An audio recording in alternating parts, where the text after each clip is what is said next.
ನಾನು ಹೇಳ್ತಾ ಇದ್ದೀನಿ, ನೀವೆಲ್ಲ ಹೇಳ್ತಾ ಇದ್ದೀರಿ KPSC ಮಹಾಭ್ರಷ್ಟರು, ಅಲ್ಲಿ ಕೂತಿರೋರು ಮಹಾಭ್ರಷ್ಟರು, ಅವರು ಭಾರಿ ಭ್ರಷ್ಟರು ಅಂತ ಹೇಳ್ತಾ ಇದ್ದೀರಿ.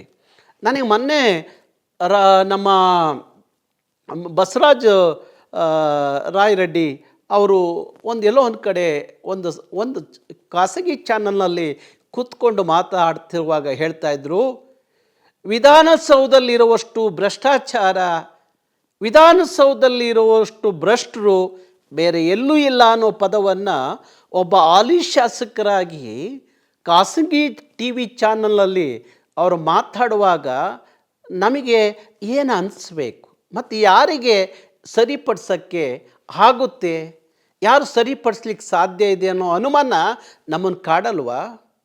ಹಾಗಾಗಿ ನಾವು ಇಂಥ ತೀರ್ಮಾನಗಳಿಂದ ಜನ ದಂಗೆ ಹೇಳದೆ ಹೋದರೆ ಇಲ್ಲಿ ಸರಿ ಆಗೋದಿಲ್ಲ ಅಂತ ಅನ್ನಿಸ್ತಾ ಇದೆ. ದಂಗೆ ಹೇಳಬೇಕು ಜನ, ನ್ಯಾಯಕ್ಕಾಗಿ, ಅನ್ಯಾಯಕ್ಕಾಗಿ ದಂಗೆ ಹೇಳಿ ಅಂತ ಹೇಳ್ತಾ ಇಲ್ಲ ನಾನು. ನ್ಯಾಯಕ್ಕಾಗಿ ಈ ನಾಡಿನ ಜನ ನಿಜಕ್ಕೂ ದಂಗೆ ಹೇಳಬೇಕು.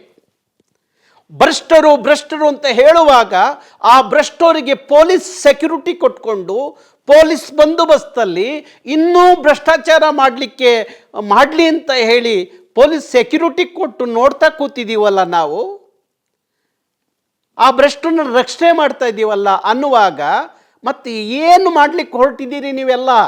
ಏನು ಮಾಡಲಿಕ್ಕೆ ಹೊರಟಿದ್ದೀರಿ? ಹಾಗಾದರೆ ಎಲ್ಲ ಭ್ರಷ್ಟಾಚಾರಿಗಳಿಗೆಲ್ಲ ಪೊಲೀಸ್ ರಕ್ಷಣೆ ಸಿಗೋದಾದರೆ ನಮ್ಮ ವ್ಯವಸ್ಥೆಯ ಬಗ್ಗೆ ನಮಗೆ ನಂಬಿಕೆ ಹೇಗೆ ಉಳಿಬೇಕು?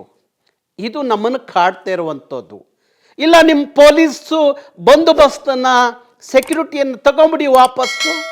ನಾವು ನಮ್ಮಂಥ ಹೋರಾಟಗಾರರು ಆ ಭ್ರಷ್ಟರನ್ನ ಎಳೆದು ರಸ್ತೆ ತಂದು ಅವ್ರ ಕೆನ್ನೆಗೆ 4 ಬಾರಿಸಿ ಬುದ್ಧಿ ಹೇಳುವಂಥ ಶಕ್ತಿ ಸಾರ್ವಜನಿಕರಿಗೆ ಬಿಟ್ಬಿಡಿ. ನಿಮ್ಮ ಕೈಲಿ ಆಗಲ್ಲ ಅನ್ನೋದಾದರೆ, ಹೈಕೋರ್ಟ್ ನ್ಯಾಯಾಧೀಶರು ಹೇಳಿದ್ರಲ್ಲ ಸ್ವಾಮಿ, ಮಹಾಭ್ರಷ್ಟರು ನೀವು ಅಲ್ಲಿ ಕೂತಿದ್ದೀರಿ, ಮಹಾಭ್ರಷ್ಟರು ಕೆಲಸ ಮಾಡ್ತಾಯಿದ್ದೀರಿ, ಕೋಟಿ ಹಣದ ಇದು ನಡೀತಾ ಇದೆ, ಭ್ರಷ್ಟಾಚಾರ ನಡೀತಾ ಇದೆ, ನೀವೇನು ತಿಂತೀರಿ? ನಿಮ್ಮಿಂದ ನ್ಯಾಯ ಸಿಗಲ್ಲ ಈ ದೇಶಕ್ಕೆ. ಹಾಗಾದರೆ ನಾಳೆ ಈ ದೇಶದ ಜನ ದಂಗೆ ಎದ್ರೆ, ಬೀದಿಗಿಳಿದ್ರೆ ಏನು ಮಾಡ್ತೀರಿ? ನಿಮ್ಮನ್ನು ರಕ್ಷಣೆ ಮಾಡೋರು ಅಂತ ಹೇಳಿ ನ್ಯಾಯಾಧೀಶ ಹೇಳ್ತಾ ಇದ್ದಾರೆ ಅನ್ನುವಾಗ ನಮ್ಮ ಶಾಸಕಾಂಗ, ನಮ್ಮ ಸದನ ಸರಿಯಾದ ಕ್ರಮ ತಗೊಳ್ಳದೆ ಹೋದರೆ, ಆ ಮಕ್ಕಳಿಗೆ ಆಗಿರುವ ಅನ್ಯಾಯಕ್ಕೆ ಪರಿಹಾರವನ್ನು ಕೊಡದೆ ಹೋದರೆ ಯಾವ ವಿರೋಧ ಪಕ್ಷ, ಯಾವ ಆಡಳಿತ ಪಕ್ಷ, ಯಾವ ಮುಖ್ಯಮಂತ್ರಿ, ಯಾವ ನಂಬಿಕೆ ಈ ನಾಡಿನ ಜನರಲ್ಲಿ ಉಳಿಲಿಕ್ಕೆ ಸಾಧ್ಯ? ಹಾಗಾಗಿ ಜನ ದಂಗೆ ಹೇಳೋಕ್ಕಿಂತ ಮುಂಚೆ ಈ ಎಲ್ಲವೂ ಸರಿಯಾಗದೆ ಹೋದರೆ ನಾಳೆ ಯಾವ ಜನ ದಂಗೆ ಹೇಳ್ತಾರಲ್ಲ ಅವ್ರ ಬಗ್ಗೆ ಅಷ್ಟೇ ದಂಗೆ ಹೇಳಲ್ಲ, ನಿಮ್ಮ ಬಗ್ಗೆನೂ ದಂಗೆ ಹೇಳ್ತಾರೆ, ನಿಮ್ಗಳ ಬಗ್ಗೆನೂ ದಂಗೆ ಹೇಳ್ತಾರೆ. ಜನ ನಿಮ್ಮನ್ನು ಆಯ್ಕೆ ಮಾಡಿ ವಿಧಾನಸೌಧಕ್ಕೆ, ವಿಧಾನ ಪರಿಷತ್ತಿಗೆ, ಸಂಸದಿಗೆ ಕಳಿಸಿರೋದು ಯಾತಕ್ಕೋಸ್ಕರ?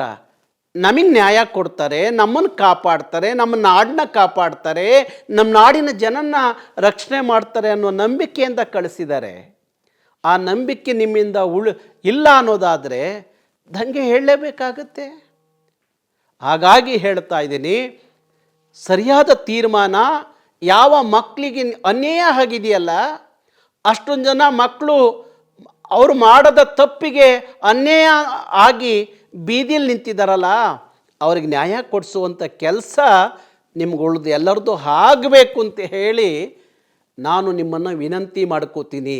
ಲೇಟೆಸ್ಟ್ ಹಾಗೂ ಇಂಟ್ರೆಸ್ಟಿಂಗ್ ಸುದ್ದಿಗಳಿಗಾಗಿ ಬಾಸ್ ಟಿವಿ ಕನ್ನಡ ಚಾನೆಲ್ನ ಸಬ್ಸ್ಕ್ರೈಬ್ ಮಾಡಿ, ಹಾಗೆಯೇ ಬೆಲ್ ಐಕಾನ್ ಪ್ರೆಸ್ ಮಾಡಿ. ಇದರ ಜೊತೆಗೆ ಫೇಸ್ಬುಕ್, ಇನ್ಸ್ಟಾಗ್ರಾಮ್, ಎಕ್ಸ್ನಲ್ಲೂ ಮಿಸ್ ಮಾಡದೆ ಫಾಲೋ ಮಾಡಿ.